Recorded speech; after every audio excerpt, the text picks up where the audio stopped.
شروع اللہ کا نام لے کر جو بڑا مہربان نہایت رحم والا ہے۔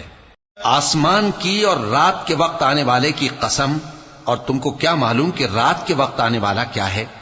وہ تارا ہے چمکنے والا، کہ کوئی شخص ایسا نہیں جس پر کوئی نگہبان نہ ہو۔ تو انسان کو دیکھنا چاہیے کہ وہ کاہے سے پیدا ہوا ہے۔ وہ اچھلتے ہوئے پانی سے پیدا ہوا ہے جو پیٹھ اور سینے کے بیچ میں سے نکلتا ہے۔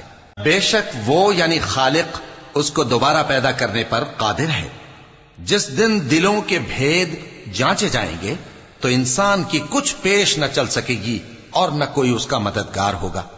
آسمان کی قسم جو مے برساتا ہے، اور زمین کی قسم جو پھٹ جاتی ہے، کہ یہ فیصلہ کن کلام ہے اور یہ کوئی مذاق نہیں۔ یہ لوگ اپنی تدبیروں میں لگ رہے ہیں اور میں اپنی تدبیر کر رہا ہوں۔ تو اے نبی صلی اللہ علیہ وآلہ وسلم، تم کافروں کو مہلت دو، بس چند روز کی مہلت اور دے دو۔